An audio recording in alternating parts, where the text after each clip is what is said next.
Hello दोस्तों, province GS studio में आपका स्वागत है। मैं हूं एस्कोर। आज का जो टॉपिक है मौलिक अधिकार, फंडामेंटल राइट, ये आपका भाग 3 तीसरा जो भाग है मैं आपको पढ़ा रहा हूं।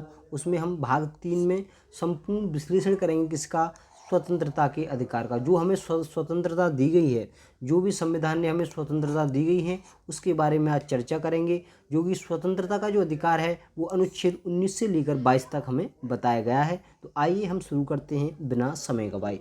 तो साथियों, इससे पहले हमने जो वीडियो अपलोड किए हैं वो आपका बहुत सहयोग और बहुत प्यार, तो मैं उम्मीद करूंगा ये वीडियो भी आपके लिए इम्पोर्टेंट रहेगी। तो आइए शुरू करते हैं आर्टिकल 19 से लेकर 22 तक। तो साथियों, 19 से लेकर 22 तक मैंने बताया है, ये स्वतंत्रता के अधिकार को बताता है जो कि ह्यूमन राइट्स होते हैं, उसे हम डिफाइन करेंगे। तो आइए शुरू करते हैं। नोट, मूल संविधान में 7 तरह की स्वतंत्रता का उल्लेख था। जो हमारा जब नवनिर्मित हुआ था हमारा जो संविधान, तो उस समय जो था वो 7 तरह का क्या था, मूल संविधान में 7 तरह की स्वतंत्रता थी। तो हमारे संविधान में कितनी तरह की स्वतंत्रता थी? 7 तरह की। अनुच्छेद 19 ऐप जो संपत्ति का अधिकार को 44वें संविधान संशोधन 1978 के द्वारा हटा दिया गया है। तो साथियों, पहले जो 19 ऐप है ये संपत्ति का अधिकार था, अब कानूनी अधिकार बना दिया गया है। अब इसे 300A के अंतर्गत कानूनी अधिकार बना दिया गया है। ये पहले कहाँ था? ये 7 तरह की स्वतंत्रता थी, उनमें से एक था 19 ऐप था। तो आइए हम शुरू करते हैं। जब ये 19 ऐप था तो 19 ये 7 थी, तो बची हुई जो 6 स्वतंत्रता हैं उनके बारे में हम डिटेल में पढ़ेंगे।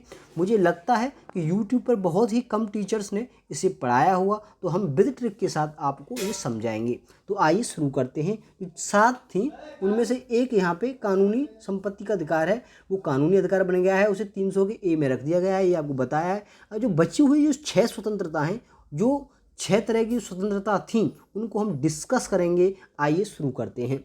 तो आपको पहली 6 जो हैं वो आपको ABCD में दिया है। तो सबसे पहले मैं शुरू करूंगा दोस्तों, मैं ट्रिक के साथ इसे बताऊंगा। तो सबसे पहले ये लिखा हुआ है इसमें, यहाँ पे 6 तरह की स्वतंत्रता अधिकार है। इसमें सबसे पहले आपको बताया 19A, तो आर्टिकल 19A, यहाँ पे ये क्या है? 19A में आपको बोलने की स्वतंत्रता है, यानी हम कैसी भी परिस्थिति हो, ये हमारा संविधान कहता है हमें बोलने की स्वतंत्रता दी गई है। ये 19 के ए में दी गई है, हम बोलने की स्वतंत्रता।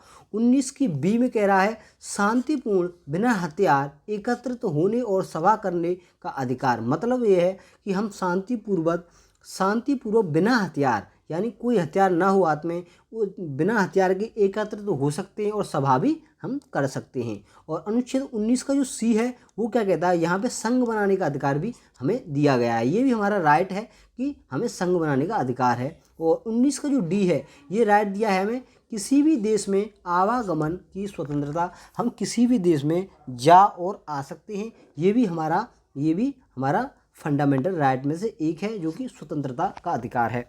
तो नेक्स्ट है डी के बाद में जो ऐप आता है, वो ऐप था 19 का जो ऐप था वो आपको मैंने बता ही दिया है, वो संपत्ति का अधिकार था, वो आपको हटा दिया गया है। वो किस संशोधन के अकॉर्डिंग हटाया था? तो मैंने आपको पहले ही बताया था, वो 44वें संविधान संशोधन 1978 के द्वारा हटा दिया गया है। अब उसे 301 को कानूनी अधिकार के रूप में रख दिया गया है। तो यहाँ से डी के बाद में ऐप था, वो क्या था? संपत्ति का अधिकार था, उसके बाद उसे हटा दिया गया है। अब बचे हमारे 7 से 6 बचे। अब उसके बाद में संपत्ति के अधिकार को यहाँ से हटा दिया गया, उसका अनुच्छेद ई आ गया।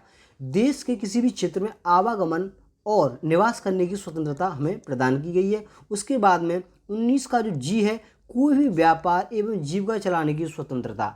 आइए हम इसे ट्रिक से हम आपको बताते हैं। अब यहाँ पे ध्यान दें, 19 का ए, अनुच्छेद 19 का बी, 19 का सी और डी और ई और ई। एफ हमारी है नहीं है, जो कि आपको मैंने बताया है, संपत्ति के अधिकारों को कानूनी अधिकार बना दिया गया है, यहाँ से हटा दिया गया है। और 19 का जी। तो आइए शुरू करते हैं। यहाँ पे 19 का ए क्या कहता है? 19 का ए कहता है स्वतंत्रता, बोलने की स्वतंत्रता। साथियों, जब हम बोलेंगे, जब हम बोलेंगे तो बोलने की हमारे पास स्वतंत्रता है। 19 का स्वतंत्र जी, 19 का बी है शांतिपूर्ण बिना हथियार के एकत्रित होने और सभा करने का अधिकार। जब हम बोलेंगे, जब बोलने की स्वतंत्रता हमारे पास, तो क्या करेंगे? हमें एकत्रित हो एकत्रित और सभा करने का अधिकार है। हम एक आपस में बोलना स्टार्ट करेंगे तभी तो हम एकत्र होंगे, तो एकत्र होंगे तो क्या करेंगे, सभा करेंगे। जब सभा करेंगे तो क्या होगी, एक संघ बनेगा। क्या, एक संघ बनेगा। जब भाई सभा होगी तो क्या बनेगा, एक संघ बनेगा। और संघ बनेगा तो क्या होगा, किसी भी देश में जब इकट्ठे हो जाएंगे, संघ यानी इकट्ठे हो जाएंगे, तो किसी भी देश में आने जाने की स्वतंत्रता हमें मिल जाएगी। भाई यूनिटी को हमेशा प्रोबेबिलिटी मिलती है, तो संघ की स्वतंत्रता, इकट्ठे हो जाएंगे तो किसी भी देश में आवागमन जाने की स्वतंत्रता हो जाएगी। अब किसी भी देश में जब आवागमन हो जाएगा तो भाई हम वहाँ पे निवास भी कर सकते हैं। यहाँ लिख रहा है आवागमन और निवास भी कर सकते हैं। भाई हम किसी भी देश में जाएंगे तो हमें ये भी अधिकार है, हम किसी भी देश में हम क्या करेंगे, निवास भी कर सकते हैं। अच्छा, इसके बाद में आपको बताया गया है 19 के जी में, जब हम किसी भी देश में निवास कर सकते हैं तो हमें एक अधिकार और दिया गया, कोई भी व्यापार एवं जीविका चलाने की स्वतंत्रता। जिस किसी भी हम देश में जाएं तो वहाँ पे हम व्यापार से संबंधित कोई भी जीविका चलाने की स्वतंत्रता भी हमें मिली गई है, क्योंकि हमें वो निवास कर रहे हैं तो हमें व्यापार करने की अनुमति भी ये हमें देते हैं। तो ये आपकी 6 स्वतंत्रता थी, टोटल 7 थी, उनमें से एक हटा दिया गया है और बाकी जो 6 थी मैंने आपको विद ट्रिक्स आपको बताया है। तो साथियों नेक्स्ट क्वेश्चन की तरफ चलते हैं। नेक्स्ट क्वेश्चन है आपका अनुच्छेद 20। जी हाँ दोस्तों, अनुच्छेद 20 मोस्ट इंपॉर्टेंट है। इससे संबंधित जो भी क्वेश्चन अराइज होते हैं वो मैं आपको डिस्क्राइब करूंगा। अनुच्छेद 20 कहता है कि अपराधों के लिए दोष सिद्धि के संबंध में संरक्षण।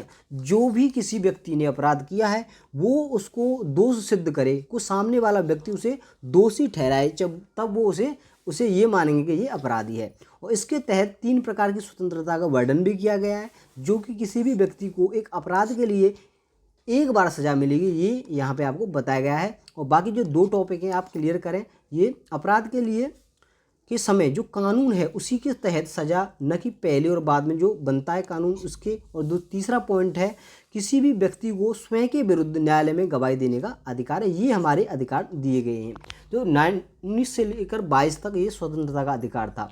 बात चलते हैं नेक्स्ट क्वेश्चन की तरफ। नेक्स्ट क्वेश्चन है आपका अनुच्छेद 21। अनुच्छेद 21 में हमें क्या दिया है, यहाँ पे प्राण एवं दैहिक स्वतंत्रता का संरक्षण दिया गया है, जो कि काफ़ी इम्पोर्टेंट है। और यहाँ से क्वेश्चन बहुत ज़्यादा इम्पोर्टेंट क्वेश्चन आते हैं और यहीं से ज़्यादा क्वेश्चन बनने की संभावना है। क्वेश्चन है अनुच्छेद 21 में क्या है, क्वेश्चन तो आपको यही मिलेगा अनुच्छेद 21 में। तो आपको ऑप्शन में प्राण एवं दैहिक स्वतंत्रता मिलेगी, तो आप केवल इसी को ध्यान रखें, बाकी को आप खुद पढ़ सकते हैं। तो अनुच्छेद 21 में क्या है, प्राण एवं दैहिक स्वतंत्रता का संरक्षण। इसमें बताया भी गया है किसी भी विधि को विधि द्वारा स्थापित प्रक्रिया के अतिरिक्त उसके जीवन और व्यक्तिगत स्वतंत्रता का अधिकार वंचित नहीं किया जाएगा। ये इसकी डिफाइन हो गया है। अच्छा, मैं बात करता हूँ आर्टिकल 21 के का की, जो कि एग्जाम के दृष्टिकोण से काफ़ी महत्वपूर्ण है। 21 का क्या कहता है, यहाँ पे ये बहुत बार पूछा भी गया है और आने की पूरी संभावना है। ये कहता है 6 से 14 वर्ष की आयु के बच्चों को 6 से 14 वर्ष के आयु के बच्चों को ऐसे ढंग से जैसा कि राज्य विधि द्वारा अवधारित करे निःशुल्क तथा अनिवार्य शिक्षा उपलब्ध करेगा। ये बात है 86वें संविधान संशोधन 2002 के द्वारा इसे लागू किया गया है कि जितने भी सरकारी स्कूल हैं वो इसी के अकॉर्डिंग 6 से 14 वर्ष के बच्चों को यहाँ पे निःशुल्क शिक्षा प्रदान करता है। ये जो संविधान था ये 86वें संविधान संशोधन के द्वारा इसे बताया गया है। अनुच्छेद 22 की मैं बात करूँ तो कुछ दशा में गिरफ्तारी और निरुद्ध संरक्षण है। तो ये था हमारा 19 से लेकर 22 तक, जो कि स्वतंत्रता के अधिकार से संबंधित था। इसमें जो मोस्ट इंपॉर्टेंट क्वेश्चन थे मैंने दोस्तों आपके समक्ष रखे, और जो ज़्यादा जो क्वेश्चन बनने वाला है वो यही बनता है, जो 6 से 14 वर्ष के बच्चों को जो फ्री निःशुल्क शिक्षा प्रावधान की जाती है वो किस आर्टिकल से संबंधित है, तो हम कहेंगे 21 का। तो का यहाँ से आ रहा है, तो पढ़ने लिखने में का खा गा इसका भी यूज होता है। तो 21 का इस तरीके से भी हम रिलेट कर सकते हैं। 21 का क्या का है, तो इसका मतलब है 6 से 14 वर्ष के बच्चों के लिए यहाँ निःशुल्क शिक्षा का प्रावधान किया गया है। तो दोस्तों हमारी वीडियो आपको कैसी लगी? यदि हमारी वीडियो आपको अच्छी लगे तो प्लीज़ लाइक, कमेंट और सब्सक्राइब करना ना भूलें, और अपने दोस्तों से भी शेयर जरूर करें। धन्यवाद।